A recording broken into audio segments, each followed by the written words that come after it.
آج کے اس سیشن میں ہم جن نوٹس اور ذرائع پر بات کرنے والے ہیں، سچ بتاؤں تو اس نے میرے سوچنے کا زاویہ بالکل بدل دیا ہے۔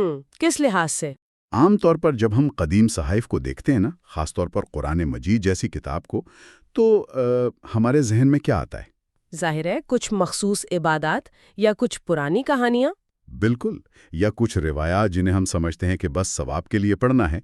لیکن آج ہم نے تیسرے پارے یعنی سورۃ البقرہ کے آخری حصے اور سورۃ آل عمران کے ابتدائی حصے کے جو نوٹس جمع کیے ہیں، وہ ایک بالکل ہی مختلف کہانی سنا رہے ہیں۔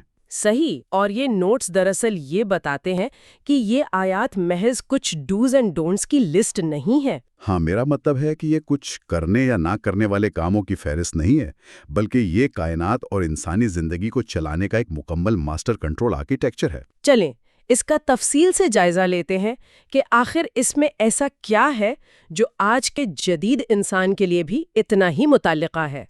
یہ جو آپ نے ماسٹر کنٹرول آرکیٹیکچر کی اصطلاح استعمال کی ہے، میں سمجھتی ہوں کہ یہ اس پورے سیشن کی جان ہے۔ اگر ہم اسے بڑی تصویر سے جوڑیں تو یہ آیات صرف یہ نہیں بتا رہی کہ آپ نے کون سی ایپ کیسے استعمال کرنی ہے، بلکہ یہ اس پورے سسٹم کا بیک اینڈ کوڈ سمجھا رہی ہیں۔ بیک اینڈ کوڈ، یہ بہت زبردست تشبیہ دی آپ نے۔ جی، کیونکہ یہ ایک ایسا جامع ماڈل ہے جہاں انسان کی اندرونی روحانیت، اس کے معاشی معاملات، اس کا قانونی ڈھانچہ اور اخلاقیات، یہ سب الگ الگ ڈبے نہیں ہیں۔ یہ ایک ہی سسٹم کے جڑے ہوئے حصے ہیں۔ بالکل۔ ہمارا مسئلہ یہ ہے کہ ہم نے آج کے دور میں مذہب کو صرف دل کا معاملہ سمجھ لیا ہے اور دنیا کو ایک الگ چیز۔ لیکن یہ ذرائع ہمیں بتاتے ہیں کہ جب تک اندر کا سافٹ ویئر ٹھیک نہیں ہوگا، باہر کا ہارڈ ویئر یعنی معاشرہ کبھی پرفارم نہیں کر سکتا۔ اور اس سافٹ ویئر کی جو سب سے پہلی اپڈیٹ یا بنیاد ہمیں ان نوٹس میں نظر آتی ہے، وہ لیڈرشپ یا قیادت کا تصور ہے۔ ہاں، سورۃ البقرہ کی 253ویں آیت کے حوالے سے۔ بالکل، وہاں انبیاء کے مختلف درجات کا ذکر کیا گیا ہے۔ اب میں جب یہ پڑھ رہا تھا تو مجھے لگا شاید یہاں یہ بتایا جا رہا ہے کہ کون کس سے بہتر ہے یا کس کا رتبہ زیادہ ہے، جو کہ ایک عام تاثر ہے۔ ہاں، لیکن نوٹس میں ایک بڑی گہری بات لکھی ہے کہ یہ درجات یا فوقیت کوئی انا یا ایگو کا مقابلہ نہیں ہے، بلکہ یہ دراصل ایک ذمہ داری اور امانت ہے۔ ایسا ہی ہے، اور اگر ہم اسے اپنے بر صغیر کے تناظر میں دیکھیں نا تو یہ نقطہ بہت اہم ہو جاتا ہے۔ ہمارے یہاں انڈیا، پاکستان، بنگلہ دیش میں ایک بہت بڑا مسئلہ شخصیات کی اندھی عقیدت کا ہے۔ ہاں، ہم پیغام کو بھول جاتے ہیں اور شخصیات کے بت بنا کر ان کا دفاع شروع کر دیتے ہیں۔ بالکل، اور یہ نوٹس واضح کر رہے ہیں کہ تفریقہ تب پیدا ہوتا ہے جب پیروکار اصل سچائی یا مشن کی خدمت کرنے کے بجائے صرف اپنے لیڈر کی ذات کو ڈیفینڈ کرنے لگتے ہیں، اور معاشرے میں فرقہ واریت اور تقسیم پیدا ہوتی ہے۔ جی، لیڈرشپ اللہ کی طرف سے دیا گیا ایک ٹاسک ہے، یہ کوئی ذاتی برتری کا سرٹیفکیٹ بالکل نہیں ہے۔ یہ تو واقعی ایک مائنڈ بلوئنگ نقطہ نظر ہے، یعنی فوکس ہمیشہ مشن پر ہونا چاہیے۔ اچھا، اسی تسلسل میں جب ہم آگے بڑھتے ہیں تو ایک ایسی چیز آتی ہے جسے ہم سب نے بچپن سے سن رکھا ہے، یاد بھی کیا ہوا ہے، لیکن اس کی وہ گہرائی شاید کبھی محسوس نہیں کی۔ آپ آیت الکرسی کی بات کر رہے ہیں؟ جی ہاں، نوٹسٹ اسے پورے وجود کا ماسٹر کنٹرول آرکیٹیکچر کہہ رہے ہیں۔ اس میں اللہ کی دو صفات پہ بہت زور دیا گیا ہے، الحی یعنی ہمیشہ زندہ رہنے والا، اور القیوم یعنی تمام نظاموں کو سنبھالنے والا۔ لیکن میرا سوال یہ ہے کہ ایک عام انسان جو صبح 9 سے 5 کی جاب کر رہا ہے، اپنے بلز دے رہا ہے، اس کے لیے ان دو بھاری بھرکم الفاظ کا عملی زندگی میں کیا فائدہ ہے؟ دیکھیں، اس کا سیدھا تعلق انسان کی نفسیات اور اس کے خوف سے ہے۔ میں اس کو ایسے دیکھتی ہوں کہ آج کا انسان کس چیز سے ڈرتا ہے؟ معاشی عدم تحفظ، کیریئر کی ٹینشن، سوسائٹی کا دباؤ، یا کوئی بہت طاقتور باس۔ بالکل یہی چیزیں ہیں۔ تو یہ اندر ایک زبردست سائیکولوجیکل ریسیٹ کرتا ہے، یعنی وہ تمام چھوٹے چھوٹے خوف ختم ہو جاتے ہیں۔ ہاں، آپ کو یہ سمجھ آ جاتی ہے کہ میرا باس، میری معیشت یا یہ معاشرہ میرا رزق یا میری زندگی کنٹرول نہیں کر رہے۔ حتمی پاور صرف ایک جگہ ہے۔ یہ تصور انسان کے اندر سے دنیاوی طاقتوں کا خوف جڑ سے اکھاڑ پھینکتا ہے۔ واہ، یعنی جب آپ سب سے بڑی طاقت کے سامنے جھک جاتے ہیں تو باقی ساری چھوٹی طاقتوں کے سامنے کھڑے ہونے کا حوصلہ مل جاتا ہے۔ بالکل ایسا ہی ہے۔ کیا کمال کی بات ہے۔ اور مجھے لگتا ہے کہ خوف سے اسی آزادی کا اگلا قدم وہ تصور ہے جس نے مجھے نوٹس پڑھتے ہوئے واقعی حیران کیا۔ وہ کون سا تصور؟ آیت الکرسی کے فوراً بعد جو آیت آتی ہے وہ کہتی ہے کہ لا اکراہ فی الدین، یعنی دین میں یا عقیدے میں کوئی زبردستی نہیں ہے۔ اب یہ بات اس دور میں کی جا رہی ہے جب دنیا میں بادشاہتیں تھیں اور تلوار کے زور پر عقیدے بدلائے جاتے تھے۔ اور یہی اس نظام کی خوبصورتی ہے۔ زبردستی سے آپ کسی کا جسم تو کنٹرول کر سکتے ہیں، لیکن اس کا شعور اور یقین کنٹرول نہیں کر سکتے۔ صحیح۔ اللہ تعالیٰ یہاں واضح کر رہے ہیں کہ سچائی اور جھوٹ، اندھیرا اور اجالا اب بالکل الگ الگ ہو چکے ہیں۔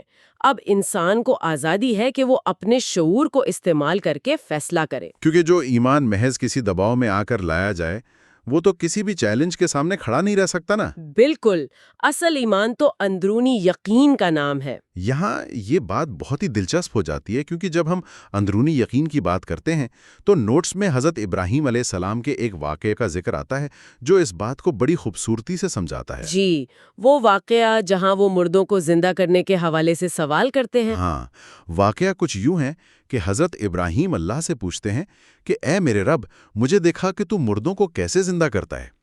اب جب میں نے یہ پڑھا تو میں تھوڑا کنفیوز ہوا۔ وہ کیوں؟ کیونکہ اتنا بڑا پیغمبر جس کا ایمان اتنا مضبوط ہے وہ خدا سے یہ کیوں پوچھ رہا ہے کہ تو یہ کام کیسے کرتا ہے؟ کیا یہ ایک طرح کا شک یا ایمان کی کمزوری نہیں تھی؟ یہ ایک بہت ہی نیچرل سوال ہے جو اکثر لوگوں کے ذہن میں آتا ہے، لیکن یہاں جو بات سب سے زیادہ حیران کن ہے وہ یہ ہے کہ سوال پوچھنا یا جستجو کرنا کفر یا شک نہیں ہے۔ تو پھر یہ کیا ہے؟ اللہ نے ان سے پوچھا بھی کہ کیا تمہیں ایمان نہیں؟ تو انہوں نے جواب دیا کہ ایمان تو ہے، لیکن میں اپنے دل کا اطمینان چاہتا ہوں۔ یہ دراصل فکری بلوغت کی انتہا ہے۔ مطلب وہ پہلے سے ایمان رکھتے تھے؟ بالکل، حضرت ابراہیم کا سوال ایک سائنسی اپروچ کی طرح تھا۔ وہ ایمان کے درجے سے نکل کر یقین کے اعلیٰ ترین درجے پر جانا چاہتے تھے۔ وہ اس پروسیس کو، اس میکانزم کو سمجھنا چاہتے تھے تاکہ وہ مشاہدہ کر سکیں۔ جی، اس سے ہمیں یہ سبق ملتا ہے کہ ہمارا مذہب اندھی تقلید کا نام نہیں ہے۔ یہ ہمیں سوال کرنے، کھوج لگانے اور چیزوں کو گہرائی میں جا کر سمجھنے کی ترغیب دیتا ہے، تاکہ ہمارا عقیدہ سنی سنائی باتوں کے بجائے ایک ٹھوس مشاہدے پر کھڑا ہو۔ تجسس کو دبانا نہیں ہے بلکہ اسے یقین تک پہنچنے کا راستہ بنانا ہے۔ بالکل صحیح سمجھے آپ۔ اب اگر ہم اس سفر کو تھوڑا آگے بڑھائیں تو مجھے ایک اور زبردست ٹرانزیشن نظر آتی ہے۔ ہم نے اندرونی یقین اور روحانیت کی بات تو کر لی، لیکن جب تک انسان اپنے کمرے میں اکیلا بیٹھا ہے تب تک تو سب ٹھیک ہے۔ جی، اصل امتحان تو باہر جا کر ہوتا ہے۔ ہاں نا، مسئلہ تو تب شروع ہوتا ہے جب وہ باہر مارکیٹ میں جاتا ہے، لوگوں سے ڈیل کرتا ہے، پیسوں کا لین دین کرتا ہے، کیونکہ میرے اندرونی یقین سے تو میرے بلز ادا نہیں ہوں گے۔ صحیح بات ہے۔ تو یہ سارا سسٹم پیسے اور معیشت کو کیسے ہینڈل کرتا ہے؟ میں نے نوٹس میں صدقہ اور ربا یعنی سود کے درمیان ایک بہت گہرا موازنہ دیکھا ہے۔ یہ وہ مقام ہے جہاں یہ ماسٹر کنٹرول آرکیٹیکچر اپنی پوری طاقت کے ساتھ سامنے آتا ہے۔ دیکھیے، معاشی نظام صرف اعداد و شمار کا نام نہیں ہے، تو پھر کیا ہے؟ یہ معاشرے کی اخلاقی حالت کا آئینہ ہوتا ہے۔ قرآن نے دو بالکل متضاد معاشی ماڈلز پیش کیے ہیں۔ ایک طرف ربا یعنی سود ہے جو بظاہر آپ کے مال کو بڑھاتا ہے، ایک کے دو کرتا ہے، ہاں، لگتا تو یہی ہے کہ پیسہ بڑھ رہا ہے۔ لیکن حقیقت میں یہ ایک زیرو سم گیم ہے۔ اس میں امیر مزید امیر ہوتا ہے اور غریب مزید مقروض ہوتا چلا جاتا ہے۔ اگر ہم تاریخ دیکھیں، گلی محلوں میں بیٹھے سود خوروں سے لے کر بڑے ساہوکاروں تک کیسے سود کے جال نے نسلوں کو معاشی غلامی میں جکڑ رکھا ہے۔ اور دوسری طرف صدقہ یا انفاق کا ماڈل ہے۔ نوٹس میں اس کی جو مثال دی گئی ہے وہ بہت خوبصورت ہے۔ وہ بیج والی مثال؟ جی، یہ ایسے ہے جیسے ایک بیج زمین میں بویا جائے، اس سے 7 بالیاں نکلیں اور ہر بالی میں 100 دانے ہوں، یعنی ایک بیج 700 دانے بن گیا۔ کئی گنا اضافہ۔ لیکن یہ تو بظاہر جیب سے پیسہ نکالنے والی بات ہے۔ یہ معاشرے کو کیسے مضبوط کرتا ہے؟ کیونکہ صدقہ پیسے کو روکے رکھنے کے بجائے اسے سرکولیشن یعنی گردش میں لاتا ہے۔ جب معاشرے کے کمزور طبقے پر پیسہ خرچ کیا جاتا ہے تو ان کی قوت خرید بڑھتی ہے۔ وہ بازار سے چیزیں خریدتے ہیں۔ بالکل، جس سے کاروبار چلتا ہے اور پوری معاشیت میں ایک جان آ جاتی ہے۔ لیکن شرط یہ رکھی گئی ہے کہ یہ صدقہ خاموشی سے دیا جائے اور اس کے بعد احسان نہ جتایا جائے۔ کیونکہ اگر آپ نے پیسے دے کر کسی کی عزت نفسی مجروح کر دی تو سارا مقصد ہی فوت ہو گیا۔ ایسا ہی ہے، آپ نے اس سماجی تانے بانے کو تباہ کر دیا جو صدقہ جوڑنا چاہ رہا تھا۔ یہ تو معیشت اور اخلاقیات کا ایک زبردست کمبینیشن ہے۔